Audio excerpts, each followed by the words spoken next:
Welcome to the Embodiment podcast. This show is for you if you see the body as more than a brain taxi. It's for people interested in coming home to the body as a holistic aspect of who we are and how we live.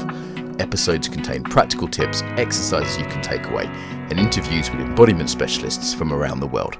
I'm your host, Mark Walsh. So on the show today, Sarah Holmes De Castro. So Sarah, I've known her for a little while. She's based out in Canada, Vancouver area, I believe, and is known for her kind of trauma-sensitive approach to yoga.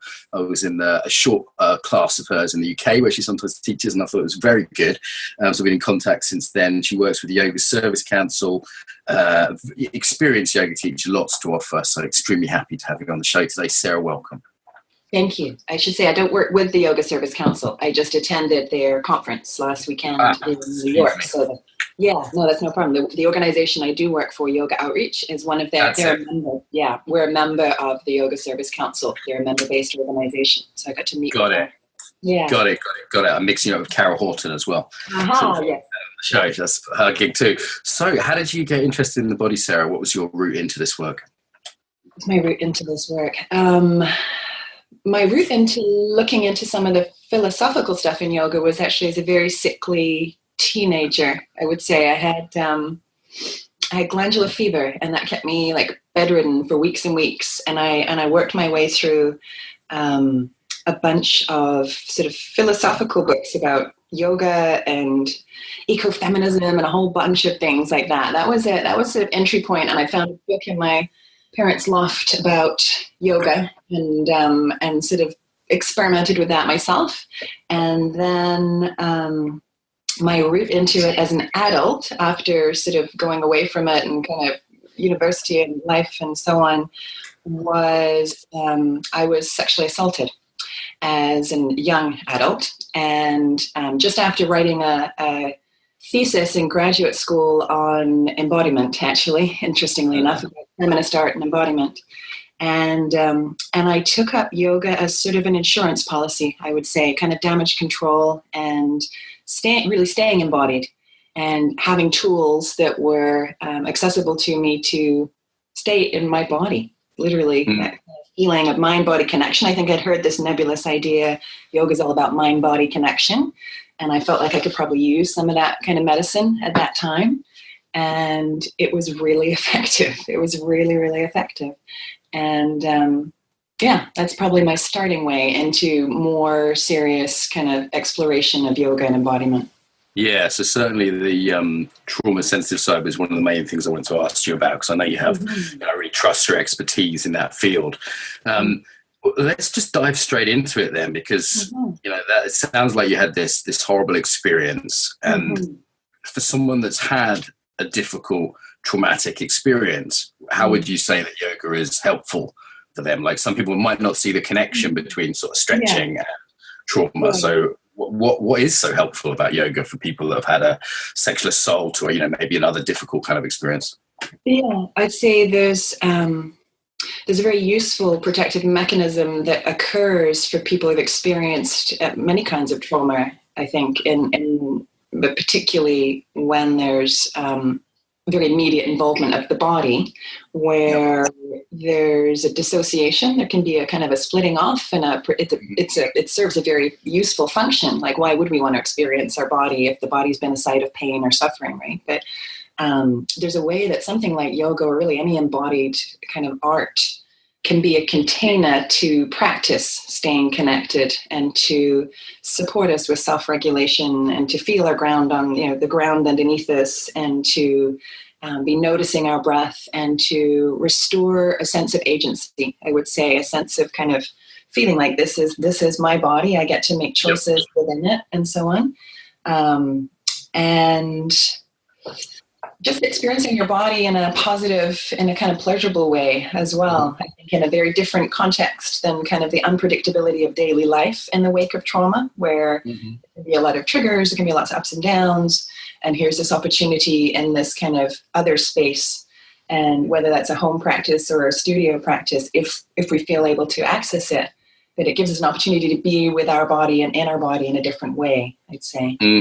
So let me, if you don't mind, map some of this out, because I think it'll be useful for listeners. Also, just in my own mind, it's helpful that on the one hand, you have a disembodiment in the world, but trauma, particularly trauma involving the body or violation, can be particularly disembodying, meaning that people lose that body-mind connection, or they lose some sense of the body because it stops being a happy place. It stops being a nice place. There's a protective mechanism there where people may literally, have that sense of leaving their body and may never come fully back to it. Which of course causes all kinds of other problems in terms of emotional numbing or relationship difficulties, boundary issues, and then a body practice can create a safe, controlled way of A, coming back to the body, but B, also learning self-regulation, so that can be disrupted by traumatic experiences. People don't regulate well. Often that's the first red flag for me when I have a student who's kind of getting triggered and head up and, things going on. I go, okay, there's maybe something going on in their history that they need to address with therapists. And then thirdly, the empowerment piece in that, as all trauma involves overwhelm and violation, to come back to actually being in charge of your own body is super, super helpful. Have I sort of mapped that as you understand it? Yeah, that would reflect what I understand as well. There's a whole host of associated benefits. There's the opportunity in a class environment to come together with other humans when people might be, another hallmark of trauma could be isolation. There's an opportunity to come together with other humans, but you don't have to talk to them, which can be right? It sounds obvious maybe, but there's all these other associated benefits that I think people can derive from it. This just chance to be in this group scenario when you may not be feeling up for, group processing or more sort of psycho kind of based. Yoga studios, despite their many faults, and I like to criticize them, but they're generally a pretty wholesome, safe, controlled place, right? Like you go in, there's a structure, because the chaos that gets created by trauma is often what people long for is the order of things like martial arts or yoga. Firstly, for me, it was the martial arts that gave that sense of order, coming from a household full of chaos in my own childhood. And it was that order that was beautiful. And there's a dark side to that we'll find later. But there's a shadow side to that for sure. But also, as you say, it's controlled social interaction. Like I was just in a contact dance class with my super introverted wife, and she just didn't really want to dance with anyone else. She went in there as a bit much, whereas a yoga class it's not so threatening, a yoga class, because everyone's on their little mat, Oh, absolutely. It's a pretty wholesome sort of environment. Like everyone's there with this intention of being mindful, and I think it's too easy to criticize yoga. And actually, the basic intention of a yoga class is a group of people getting together to do something positive, right? Yeah.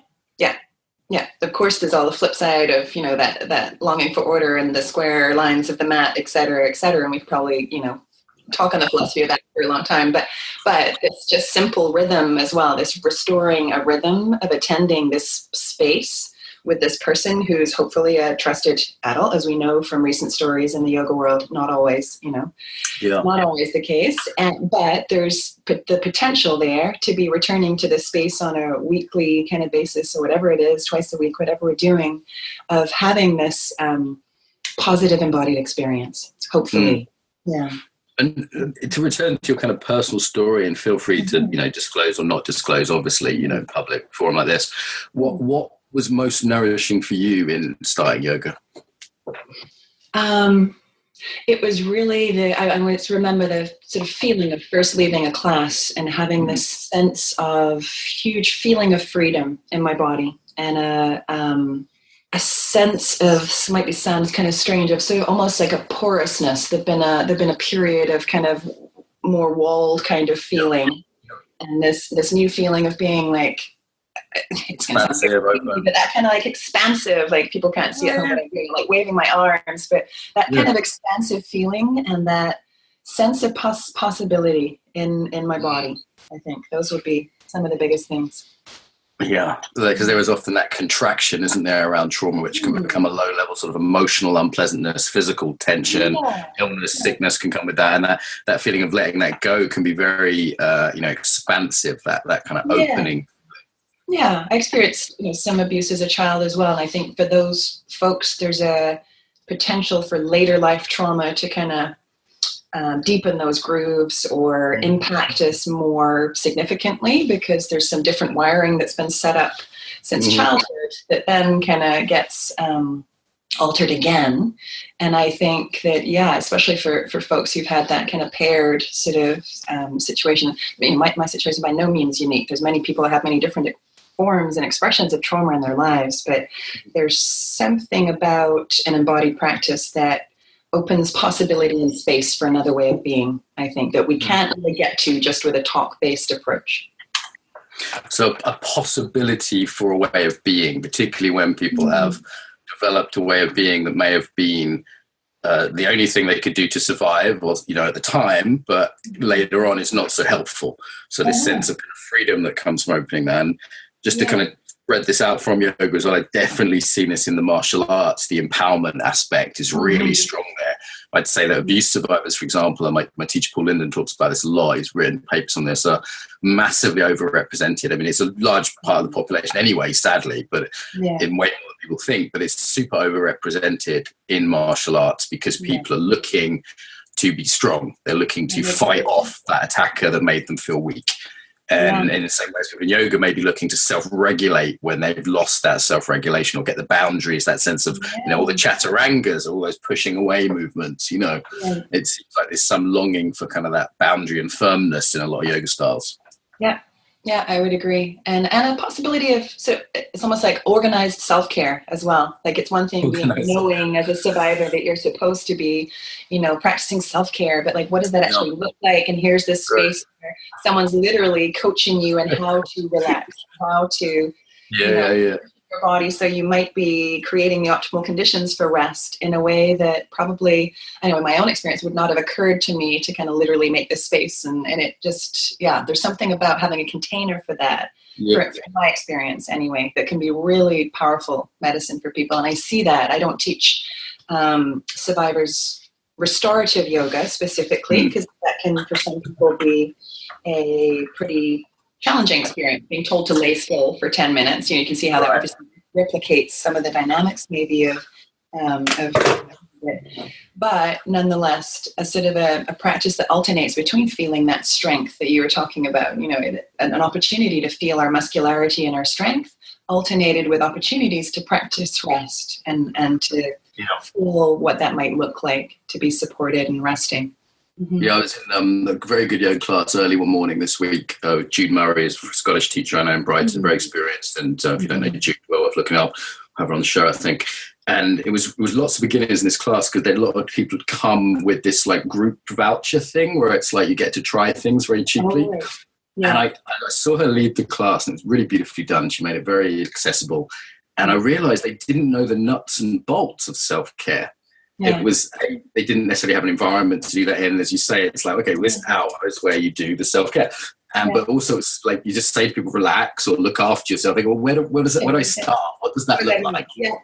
And when she's able to say, well, you could do this or you could do that in a very pragmatic Scottish way that she has, she was giving these people very simple options for like this or that. And she was giving them a choice, which again is the empowering piece, right? Without making it too complicated. If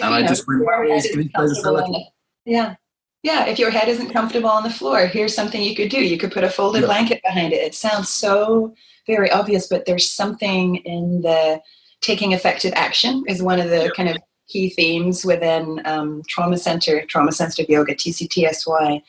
And it's something that we have these beautiful opportunities throughout a yoga practice to offer to people. Not that we're telling them, put a blanket under your head, damn it, but that you create the opportunity to notice and then to respond to what you're noticing in the present moment. That kind of mindfulness meets action kind of pairing, I think, is really helpful.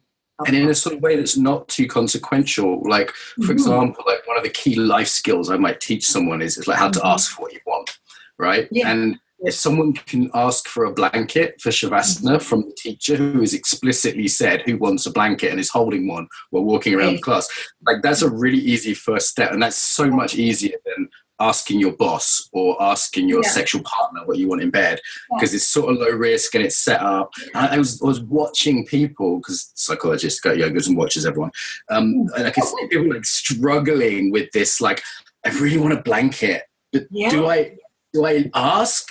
And I could see Jude like really like helping people ask by like making eye contact. There's a blanket more than me, or should I stay quiet? All that comes up. But what a great place to practice. right? Because no consequences, easy, sensitive, like Jude's kind of helping people out. And I'm thinking, great, this is like the baby steps of where, I mean, I'm just picking that as one skill because it jumped out at me sort of slightly comically at the end of class. Right. But then I thought, that's actually really important skill. That can be a really big thing. Like, it may be really low risk for some of us, and for others, like that hearing your voice and having attention suddenly drawn to you is it's baby steps maybe, as you say, but it can be a big step for some people, I think, to be in that space in that way. I feel like there's kind of maybe 3 steps we need to go through in this interview. Tell me if this works for you. Like, one is like, we're sort of saying, look, yoga's great. Yoga can really help traumatized people. And I'd point other people to the other episodes like Elizabeth Amber Gray or Irene Lyons about trauma, and Paul Lindens, we look at what trauma is a little bit if you want to look at more stuff on like what trauma actually is.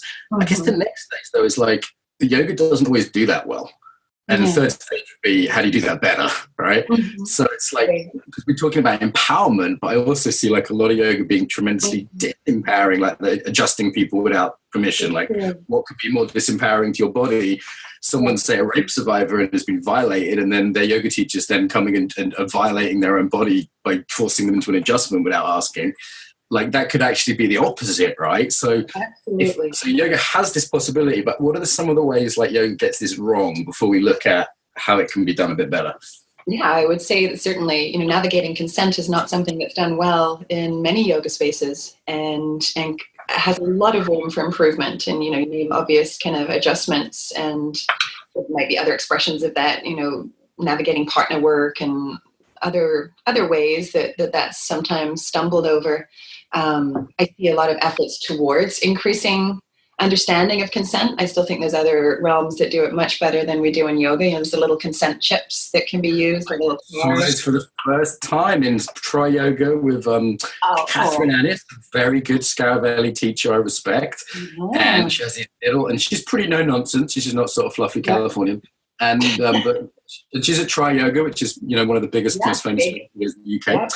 And she got out these little cards, and you could flip them over for adjustments or not. I'd never seen it before. And it was so easy. And I know there's other people that use them in the UK, like Theodora and other people I've heard using them. But this is the first time I'd seen it at a major studio. Yeah. I remember actually having a conversation with Catherine 2 or 3 years ago saying, I think it's strange that people don't ask for consent. And there was a big conversation about that. We went backwards and forwards, and people were saying, yoga, you agree to consent just by walking in. And it was like a big debate. And now I saw this, I thought, okay, things are changing. Yeah, it's great. A little bit ahead, but things are changing. Yeah, it's actually actionable. It's kind of, we brought them in at, as a wonderful woman, Carolyn Taylor, organizes the Victoria Yoga Conference here over on Vancouver Island where I live. And there were classes that were growing in size, like 70 people in a room or something. And then, some teachers coming in with the approach of you have to raise your hand if you do want adjustment. You have to raise your hands if you don't. It's like opt out versus opt in, and all the problems associated with having to opt out in this room full of people. And so, they brought those in last year, and it was Can we just talk about opt in versus opt out? Because that's something I understand through other things that I've studied. I mean, the reason I was so shocked about a lot of the yoga stuff is I'd studied trauma stuff from outside of yoga through therapeutic type things and other modalities. And so, like, I heard once a yoga teacher said, what's the problem? Someone can just tell me if they don't want adjustments. Like, what's the problem? I won't adjust them if they tell me not to. Like, that's an opt-out, right? And I've seen it. There's one teacher that does that very elegantly near where I live. They have everyone in child's pose, and you just have to raise the hand, and it's pretty unobscure. So what might be the problem in an opt-out rather than an opt-in?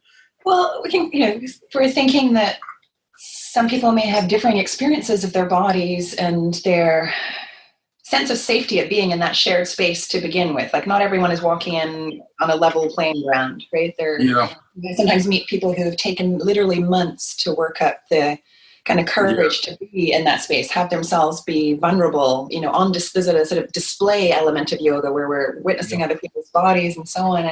And to, in that space, then have to be the one person that isn't okay with this lovely yoga teacher who's like told everyone how friendly and welcoming they are through their introduction, and then be the person that says, no, I don't want one freak who doesn't, what's wrong with you? You have to make yourself emotionally stigma associated with that. And it sort of, it calls them out in front of the space of the room, and it's not true what we would call enthusiastic consent. It's like, if the consent's been expressed by just not feeling kind of empowered to be able to be the one person that goes against the grain, and I call that compliance, not consent. I mean, like I'm always looking for my students, like, am I getting compliance, not consent here?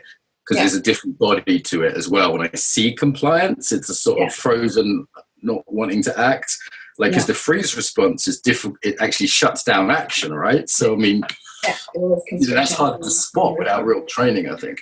Yeah, no, it doesn't take into account any of that. It's also kind of a one-shot deal. If you do it at the beginning of class, what I love about the little consent chip things is it's revocable at any time. You can switch it to the other. If you actually, you know what, I've seen this class go down. I thought I was going to be okay with being touched, but I just saw her do this really weird, funky thing over there.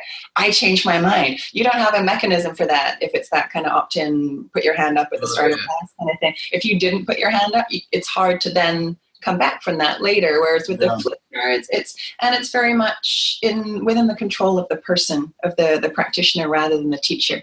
I like it. I think it's a good. Yeah, I think it's great. So we got consent cards. I mean, what are some of the other things that yoga sometimes doesn't do well when it comes to some of these kind of trauma-related issues? Like, what are some of the other sort of mistakes or things that might be harmful actually to people? Like consent to being big pieces around agency, respecting people's agency and being there. Like, what is your purpose in that space? Is it to sort of teach a room full of people to do something exactly the way you do it? Or is it to support them in some kind of embodied inquiry and to deepen their relationship with their body and what they wish to be doing with it and how it feels? And there's different ways of teaching that will elicit very different responses around that agency piece. If you're just kind of barking orders at people for 90 minutes and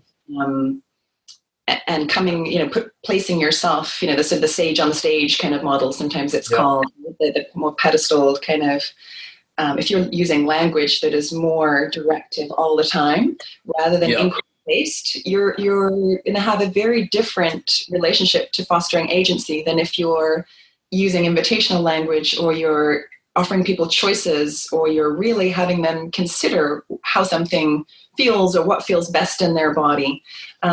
So for me, the barking orders that people for 90 minutes kind of approach is quite the military drill instructor yoga model.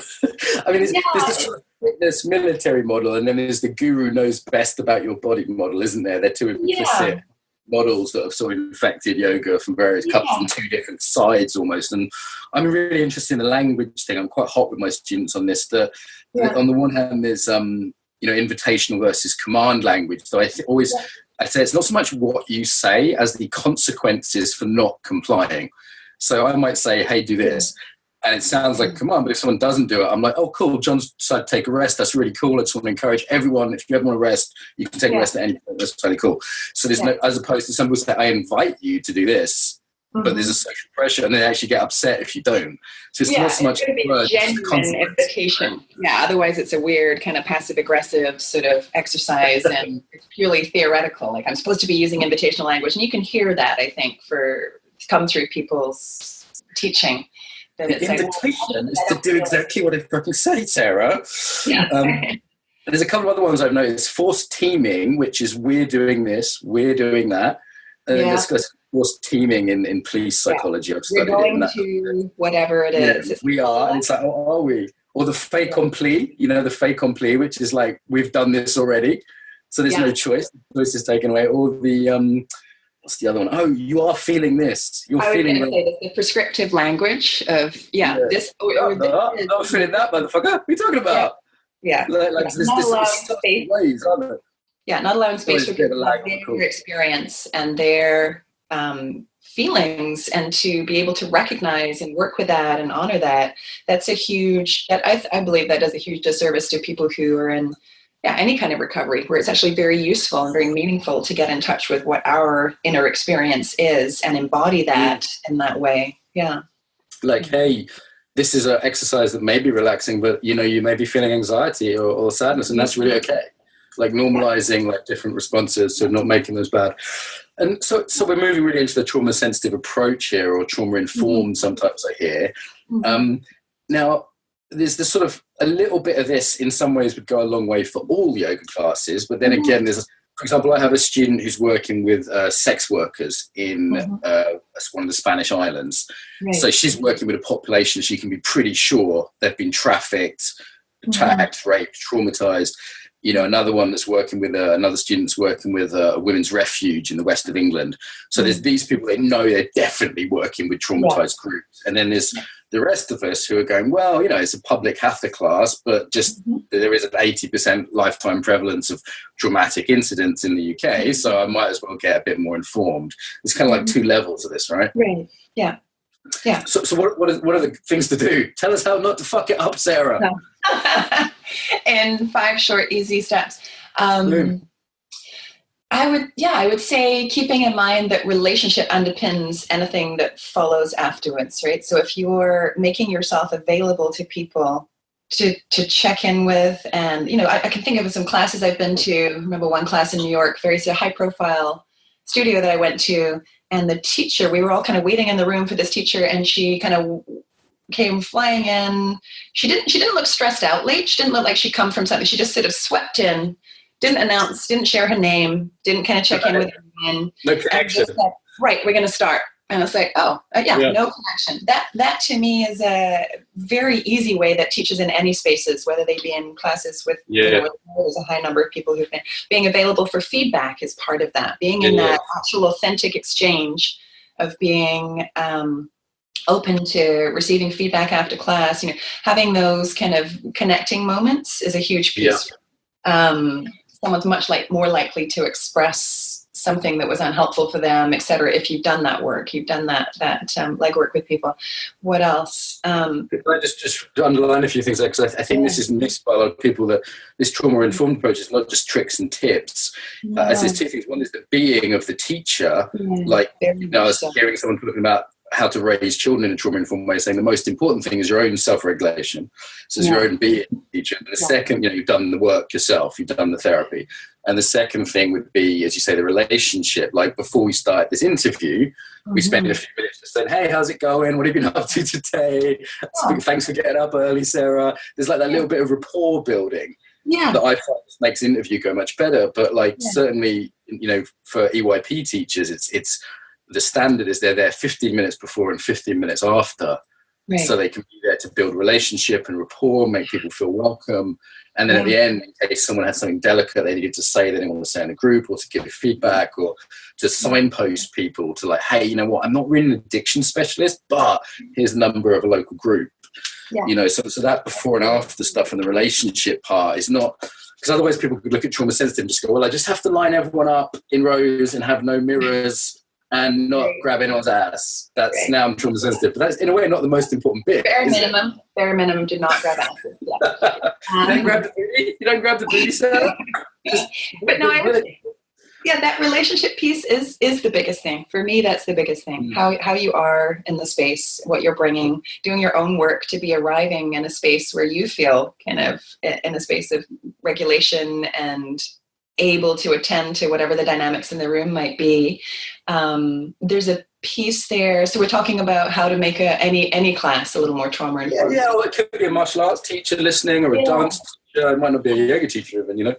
Being educated around trauma goes a really long way, and not that you have to become a trauma specialist or something, but understanding what some of the potential triggers might be, whether that be you know, sound or light, or what. Just understanding that really anything can be a trigger. We're never going to be able to create an entirely trigger-free space, nor should we necessarily have that be a goal, I don't believe. But I think we go to a crazy world if we try that. I mean, it's not possible. Attacked by a man in a marshmallow costume. Do you know what I mean, Sarah? Right. I have no. Well, and the sound of my voice, or the way the person on the mat next to somebody looks. There's so many potential triggers. But to understand as a facilitator in that space, what could be happening for a person if they are experiencing a trauma response goes a long way to us not then getting locked in some sort of, I don't want to say power struggle, but I hear teachers come to I do a lot of teacher training work, and I hear sometimes from people who haven't maybe had as much education around trauma as,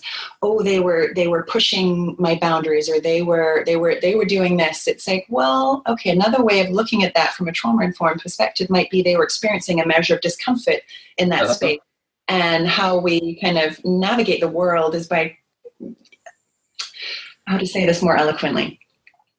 If someone is experiencing the outcomes of trauma, especially complex trauma that impacts, so longitudinal trauma experienced within the context. Complex is many traumas over time, not like one car accident, but maybe an abusive or neglective home over 10 years. Yeah, which has an impact at a behavioral level and a relational level, right? So if we're coming in as a teacher, understanding that people aren't just, it's not about us, it's not necessarily a personal kind of attack on us if somebody behaves a little differently than we expect they should do, or something arises in class, that we have some context for that. And then we're less likely to make it about us and them and more able to skillfully navigate. If someone says, so that I've been traumatized, that I've been traumatized by North American West Coast yoga teachers. And that if I overreact to you, Sarah, it's not you, it's not personal. Context for that.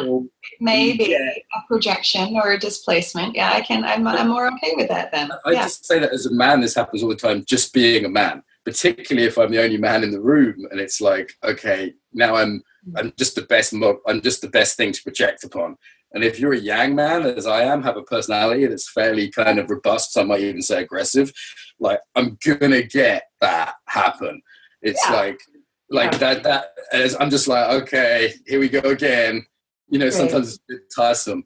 And it's like, and I get that it's not about me because it's too reactive. It's like, I've actually had this happen once on a silent meditation retreat. And you managed to upset someone at a silent meditation retreat? I'm a little proud. And I was like, okay, this literally cannot be about me because I literally haven't spoken in 3 days. It was just like being somehow reminded this person of someone else. So I was like, okay, cool, let's do this. And after that, Right. We're messy. We're complex. There's lots of things going on. But if we're talking about trauma specifically, then having some understanding that, if somebody's I think in some spaces I teach and it's not ideal, but maybe the yoga class is mandatory. That's a really weird dynamic for a yoga class. Wow, really? Mandatory? What do you mean? It's pretty weird. So within an addiction recovery setting, right, they have a program. It's a 16-week manualized program, whatever it might be. And they sign a little contract at the beginning that says that they will be at any of the programs on offer. And of course, people can have an out if there's a medical reason and so on. But recognizing that, especially in spaces like that things might be up for people. There may be very good reasons why there's kind of pushback, and being from a teacher's perspective, being spacious enough to allow people to be how they need to be in that space. And that transfers to your average, hatha class on a Wednesday afternoon at the gym or the yoga studio or whatever. Understanding the complexity of people's lives and just letting it be okay if they're not doing exactly what you want them to be doing at that moment is a big skill. And there are some bloody obvious ones. Like I was in a jiu-jitsu class and there was a large man like between the legs and on top of a woman. And she's kind of tensing up more than you would just in normal kind of context. And I'm looking at that and going, okay, I'm trying to tell the instructor, like, look, this isn't cool. Like you don't have to be fucking Sigmund Freud to realize this woman's had some bad history here. Right. And it's such an obvious position. I mean, this wasn't like someone assaulted you dressed as the Marshmallow Man and now you hate marshmallows. I mean, this was such an obvious thing that it's like every jiu-jitsu instructor should know about that, because part of jiu-jitsu is having people lie on top of each other and choke each other out. The most common sexual assault attacks, a choke. So as I understand it. So in Aikido, the wrist grabs, and then a really common precursor to sexual assault is a wrist grab, like from behind, for example. And it's just like, these are just things like martial arts teachers just should know about. It's like, come on, this is it not obvious? Yeah, if you're facilitating people in those kinds of activities, you need to know what a trauma response might involve, possibly. We can't know what's going on, in someone's inner world necessarily. If they've entirely experienced a profound dissociative reaction or something, then they're not necessarily there with you in the space in the same way. You can't, we can't impose sort of rational kind of necessarily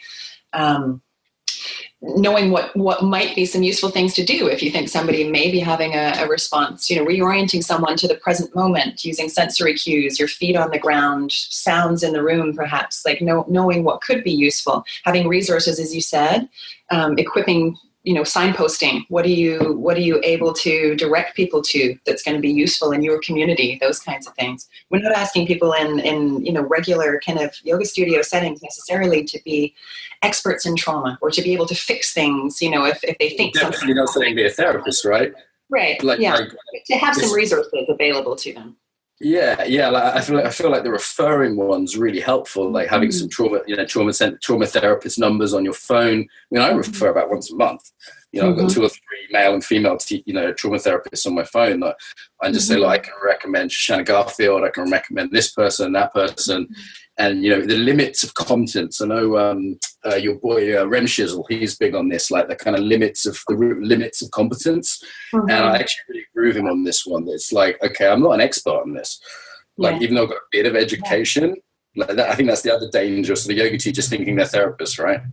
Yeah. Scope of practice is a big thing we're not really clear on. We're sort of trying to create sort of boundaries and agreements within this very nebulous, expansive kind of world of yoga that's been handed on in very different ways than we're seeing actionable in the West in the circumstances that we're teaching it now. Like there's a whole lot of different things going on.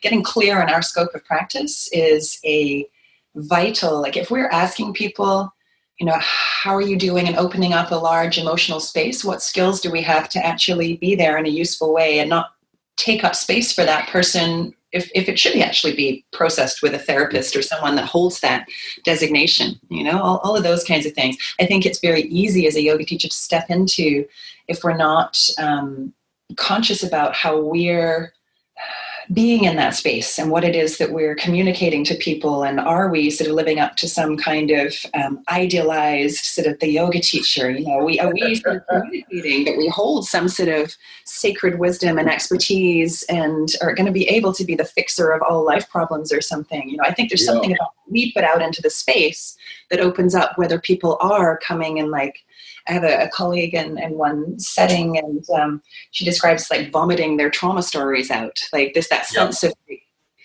when it's something that we're sharing with someone all at once in this very kind of unregulated kind of way that actually might be regretted later because that wasn't the person, the yoga teacher who holds no counseling designation, maybe that wasn't the best person to kind of share that story with, because now that's altered the relationship and so there's all kinds of things that can unfold. But I think I do see a lot of people kind of inhabiting that role of spiritual guide in a way that is potentially filled with some pitfalls and some possible, wonderful moments for connection and shared humanity and so on, but also taking up more space and making somebody's recovery and healing contingent on you as an individual. That's the other danger, I would say. Yeah. And what I've been really looking at myself lately is like, what's my motivation for teaching? As the Buddhist, I understand that kind of motivation a lot starts with that initial intentional motivation. And I feel like I've probably lied to myself for a number of years around this. And I feel like I'm pretty sure I'm not the only one. Like what's my actual, like when I look at this with my therapist, I'm like, okay, what's my actual motivation for wanting to be standing in front of this class right now? Yeah. Because for most yoga teachers, it's not money. It's not just a job, right? There's better jobs out there for purely financial. So like, what is it? Have you had any kind of like inquiries into that, Sarah? Because that's just pretty juicy for me right now. Yeah, absolutely. Like, I think if we're not doing that, there's a very slippery slope. It's a dangerous kind of trajectory. For me, there's something around access. Like I'm really interested in creating greater access. Like what I realize when I look back on my own kind of journey of recovery and so on is that yoga played this great part, and so did other things. So did therapy. So did the love of family and friends, et cetera, et cetera. But I had access to a practice like yoga in a way that isn't the case for a lot of people, and I'm interested in increasing access, and I'm interested in not necessarily having everyone in the world practicing yoga, but creating a possibility where it's nice to have a choice. It's nice that everyone doesn't have to go to the library, but it's nice that anyone can get a book out, right? Yeah. And that's not the case at the moment. Like, there's all kinds of ways. Financially, culturally, Like I see a lot of barriers, and we had a yoga teacher on talking about geek yoga. It's a wonderful yoga teacher that does geek yoga. She was talking about like a lot of people from like the geek and nerd communities wouldn't feel comfortable in yoga, so she does like Star Wars yoga and all this kind of shit. It's really cool. It's so cool. It's such a good brand, and like that was a kind of access I'd never really thought of. Like it's not a group like, okay, gay yoga, you know, people of color, you know, okay, great, got it. Older people yoga, man yoga, kind of in some ways there's barriers to access for men, I would say, in terms of like the culture of yoga. Obviously money, financially, just being able to afford a fucking yoga class in London, you know, £17 a pop, it's a big ask, you know. And but yeah, even like these minority groups that you might not think of, I was like, wow, that's so cool that she was doing that. Yeah, it's interesting. Yeah, that's very interesting. And yeah, at a personal level, yeah, I'm interested in sharing something that was of service to me, and I think there's a huge in the increasing trajectory of our lives being more. I don't know that this is a word. Technologized, is that a word? Yep. Technologized. Let's say it is. Let's say it is. Yeah. Then I'm interested in something that continues to support us in experiencing the humanness of our body. There's something really up for me in that realm at the moment as well, as I witness it in myself, my reliance on technology, and I read things about the future of how we're going to be in 10, 15 years or whatever, and I'm interested in just the very kind of finding ways to stay connected to this body and this human experience. Yeah. I think that's a very live inquiry, isn't it? Like, how do we stay embodied with yoga or whatever practice in the 21st century with the situation we find ourselves in? Because yoga wasn't designed for that situation. And some things are universal and haven't changed, you know, in the past few thousand years. Well, a few hundred really, if we're being honest. But anyway, some things haven't changed and some things have. Like some things are significantly different even from, you know, when I was 20 years old. You know, the last 20 years, things are significantly different. And I definitely see that. I realized the other day, like what I keto throw has got harder and harder and harder in the last 20 years. And I realized it's because everyone's heads are getting further forward. So it's like keto throw, putting the head back, throw someone. And I was like, why is it so hard now? And I realized that all my partners have these heads. So this one technique has become almost impossible. I mean, I'm just using that as a silly example, but like my partner's physiology has noticeably changed over those 20 years in that one regard. That's just a very superficial example. Yeah.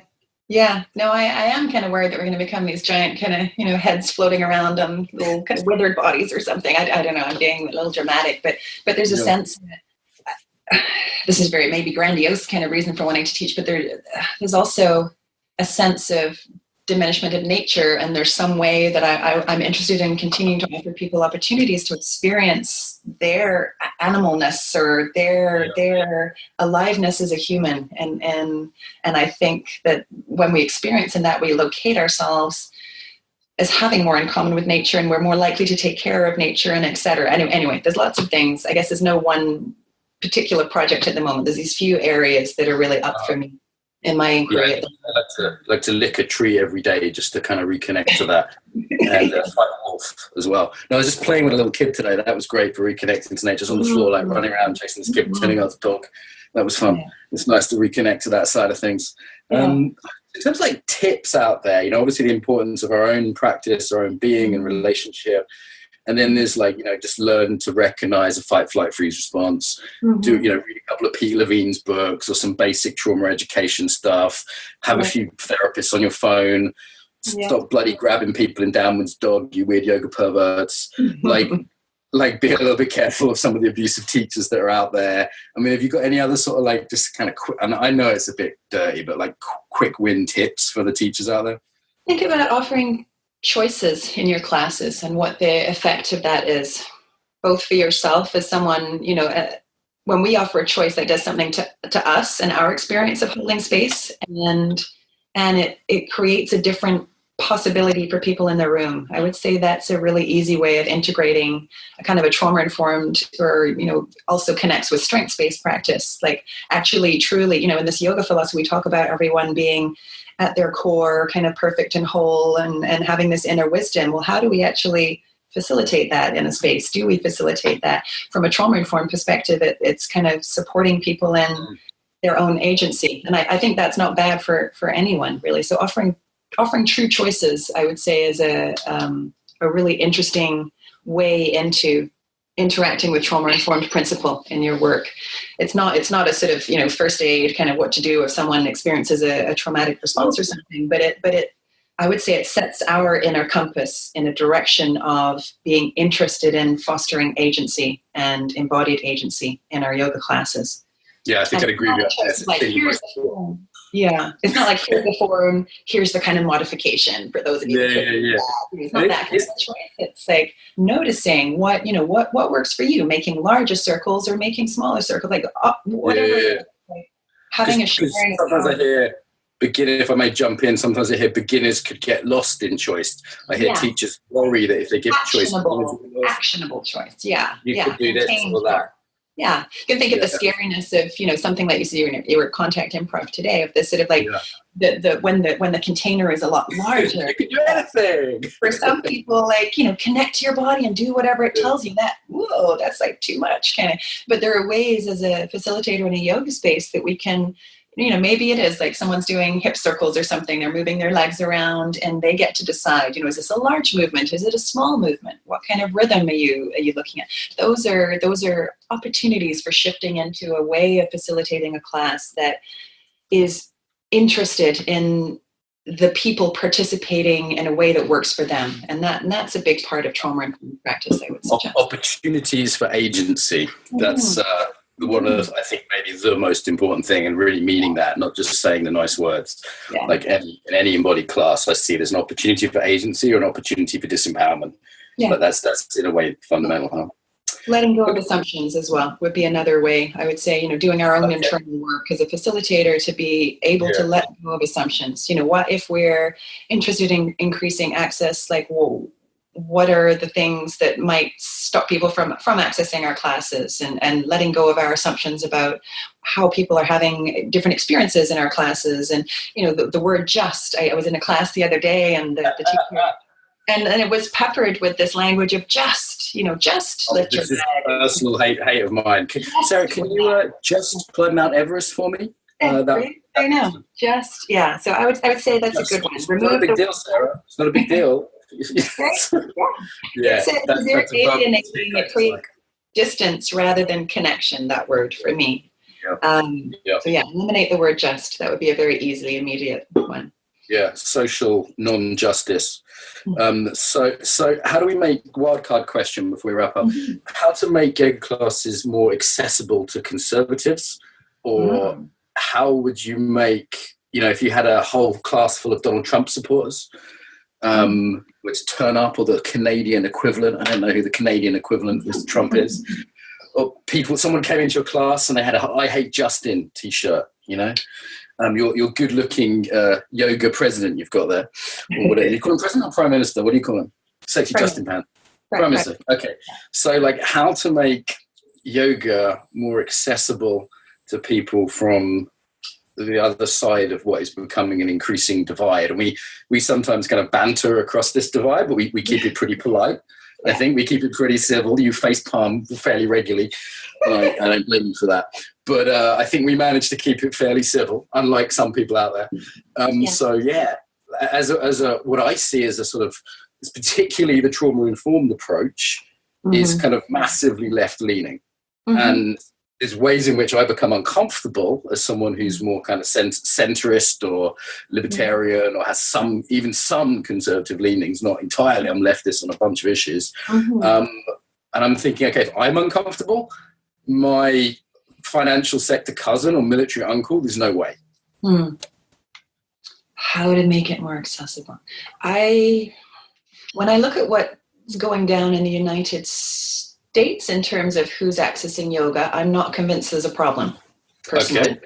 Numerically speaking, I think there are many, many people who are right-leaning, who are financially privileged, who are accessing yoga classes, have all the gear, and so on. I don't recognize. So I just jump in there because I'm hearing a little privilege. So they're not. I wasn't going to use that word, but I'm just about to do that. So those people, I definitely see accessing athletic yoga classes, body beautiful yoga classes, but not the really good shit that you do. Not the trauma sensitive, psychologically informed, emotionally available stuff, which is what actually many of that group really need. Like, do you not see there's a major barrier to entry for that? And I'm with you on the people that, you know, someone came from a poor family and couldn't have afforded the yoga prices now, you know, even 5 years ago. Like, I'm with you on the other stuff. I just want to throw this in as a little bit of a wild card. I hope it's not too provocative. No, it gives me something to think about. It's an interesting inquiry. I mean, for all my left-leaning inclinations, I don't feel as though I bring politics explicitly into any of the yoga classes that I teach. So that, no, I'm not there with my t-shirt with a slogan on like that. You know, that's an obvious kind of maybe strategy for people. Burning t-shirts are out. You know, there's the kind of there's the in jokes that sometimes teachers might make that, you know, who's in, like, I would suggest keeping that out of the yoga space as a way that would increase access for those people who may have divergent opinions in our own, and it serves a useful purpose. Like, I'm all about authenticity and speaking our truth, but if we are truly there to offer this experience of potential transformation, then that's going to cause shutdown. It's not going to cause you know, an opening kind of experience for people. So those are two things I would suggest would create. And maybe, you know, maybe it's your marketing materials, maybe not having a floaty goddess in the woods somewhere as your visual for the class might increase access to those folks. I don't know. Those are some things that come off the top of my head. I mean, in terms of the gender one, there's a major studio in Brighton that has only women in its brochure. And I just went, well, look, if I pick that brochure up, I would just feel, well, this isn't for me. Which is kind of a real shame, because I know that studio has at least 20% men that go there, which is still some. Skillful marketing. Like, I oversee a bunch of classes at the moment that are only for women because they're run in women's transition houses through the work I do with Yoga Outreach. We're doing a research project, so it would make sense, you know, that the visual would be a class full of women. That creates an understanding and expectation this is a space that's for women within a women's transition house. Then it would make sense. If it's in a wider studio case, then I would want to see a diversity of people represented. Absolutely. I hope you didn't mind that question. I'm not trying to do a sort of Kathy Newman ambush on you here. I mean, it's really it's more that I actually trust you, that I feel like we have really good dialogue, and it's generally pretty mutually respectful, even if some of your friends of mine are sometimes saying, why do you talk to that? You should probably your friends actually, why do you talk to that jerk? But like, I feel like me and you are generally pretty respectful, and we listen to each other, and maybe your patience is a big part of it. And I just feel like that's so much needed now, that we stay in dialogue around some of these things. I don't get to be in dialogue with people who hold tremendously different opinions than my own. And, sure, sometimes I see you share things, I'm like, what? And I also feel, out of the relationship building that you and I have done, I feel safe enough to say, hey, hang on a minute, what about? And I also feel the respect that would come back if I was to kind of offer a challenge. And I hope you would feel the same about me as well, that, you know, I think it's becoming more and more important that we do that. Like, divide and conquer is not that expression has been created because it's how difference, you know, it keeps mechanisms at play that are not in everyone's greatest interest. So I appreciate being in dialogue with someone who holds different opinions than my own, and finding ways to do that skillfully and with respect. Yeah, definitely. The yoga helps, doesn't it? You know, I just feel like in these troubled times, like having that practice and having that self-regulation and that ability to ground and go off and breathe, you know, it can just really help some of those relationships, you know? Absolutely. Yeah. Okay, so in terms of the trauma sensitive stuff, there's a particular group you've trained with, so I want to kind of big those up as a resource for people. Yeah.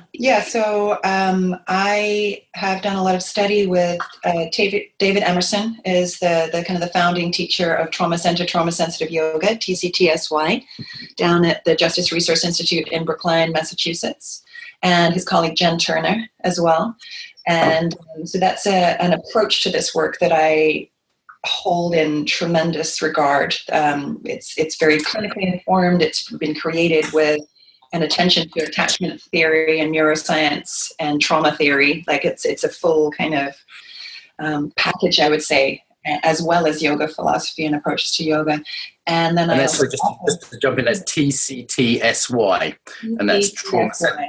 traumacenteryoga.com. You can Got find it. Yeah, I've put that up. I just wanted to double check that. Sorry to interrupt.